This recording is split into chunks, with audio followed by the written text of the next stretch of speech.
La parole nous ouvre au discernement et l'éclaire, qu'elle oriente le synode pour qu'il ne soit pas une convention ecclésiale,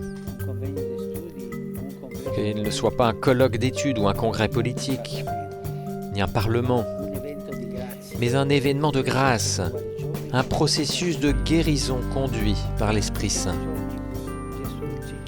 En ces jours, Jésus nous appelle, comme il l'a fait avec l'homme riche de l'Évangile, à nous vider, à nous libérer de ce qui est mondain, mais aussi de nos fermetures et de nos modèles pastoraux définitifs.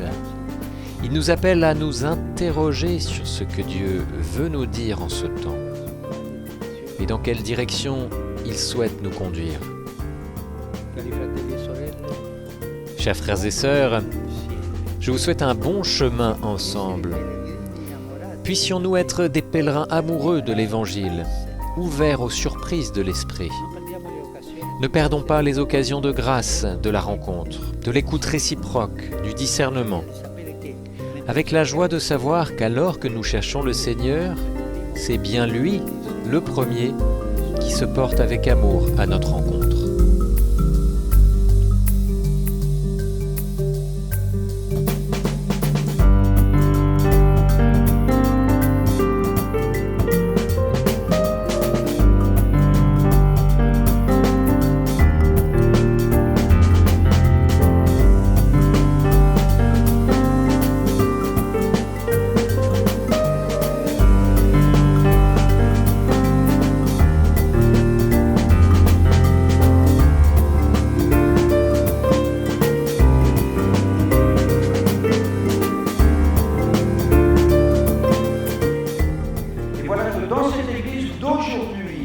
L'Esprit Saint inspire au pape François d'insuffler ce qui existait à l'origine de l'Église, quand les chrétiens s'appelaient disciples du chemin.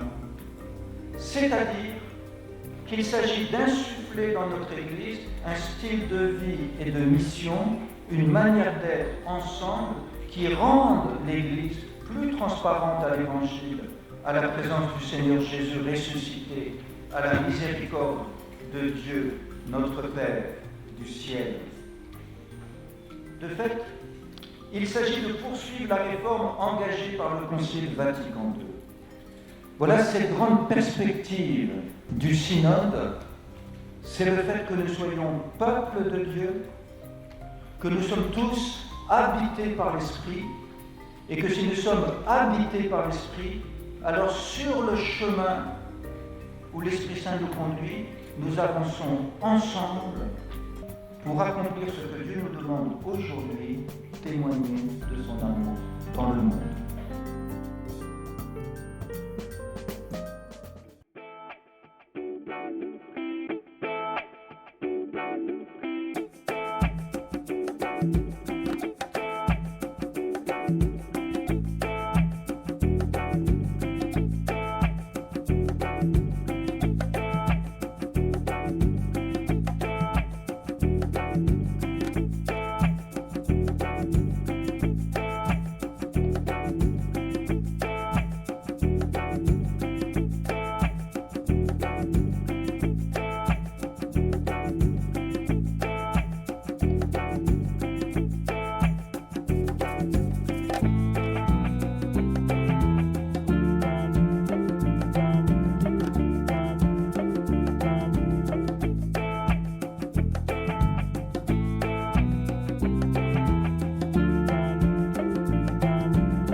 À titre personnel, ça me permet de voir comment mes frères et sœurs chrétiens du diocèse vivent ce synode et comment aussi ils vivent leur foi.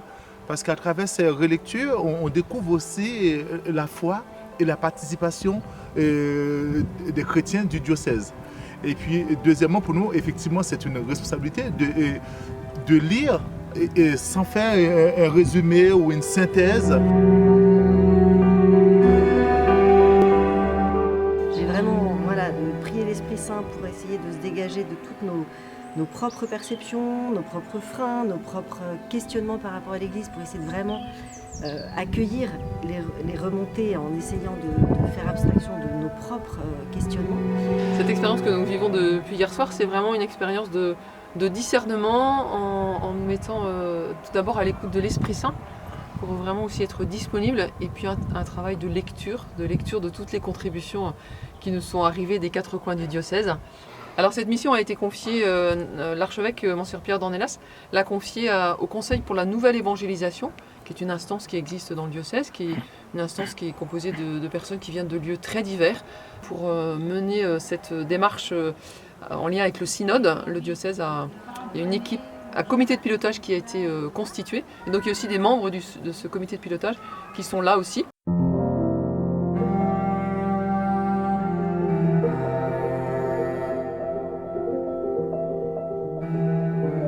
Ah oui, certainement, il y a des idées fortes. Et en tout cas, peut-être l'idée forte que je ressens, c'est un grand désir de fraternité. Et peut-être que ces chrétiens ont envie de retrouver l'Église du premier jour, du premier siècle, c'est-à-dire basée sur la fraternité.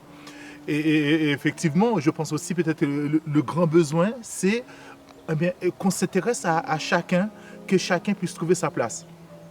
Parce que les gens se réjouissaient beaucoup de vivre des choses en paroisse, beaucoup de faire partie de mouvements, de la vie fraternelle qui pouvait se dégager, était quelque chose de très important. Mais finalement, il y avait quand même, dans les petits obstacles, dans les petites difficultés, il y avait souvent quelque chose qui revenait, c'est par rapport à l'écoute. C'est d'être entendu, d'être écouté, d'être considéré, de comprendre aussi. Mais c'est pas un travail de statistique, c'est vraiment un travail de se dire qu'est-ce que ça veut nous dire, qu'est-ce que les gens veulent nous dire, et vers quoi le Seigneur va emmener son Église à travers ça. Et c'est dans des choses très concrètes. Hein. Il y a beaucoup de choses, par exemple, autour d'aller vers une Église qui ne reste pas enfermée sur elle-même, mais vraiment le souhait dans les contributions qu'on a reçues, c'est vraiment le souhait d'une Église qui va vers les plus pauvres, vers les personnes âgées, vers les jeunes, qui sort en fait. Et quand je lisais ça ce matin, ça me faisait fortement penser à le pape François qui nous invite à rejoindre les périphéries.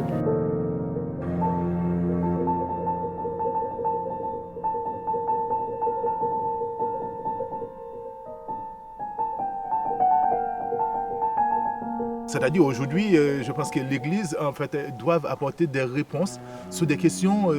Moi, dans les relectures que j'ai faites ce matin, c'est surtout des souffrances exprimées à travers de dire en fait effectivement dans un parcours de vie, je suis divorcé, quelle est ma place dans l'Église?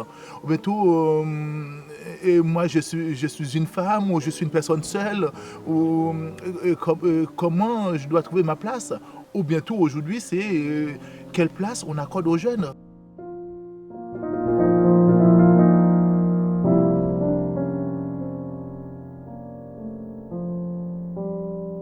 Il y a déjà une expérience synodale qui se vit, et ce que je trouve très fort dans cette expérience à laquelle le pape et toute l'Église est invitée, c'est de ne pas attendre un résultat final, mais c'est de se dire que c'est en marchant qu'on va aussi faire des propositions et pas attendre 2 ans, 2023, de les mettre en route, mais c'est déjà le fait de se mettre à plusieurs, de se mettre ensemble. Ça, c'est fortement ressorti dans des comptes rendus que j'ai lus ce matin, de se dire la vie en fraternité, la vie en petite équipe, la vie avec d'autres. Ça, on n'est pas obligé d'attendre 2023 pour se mettre en route.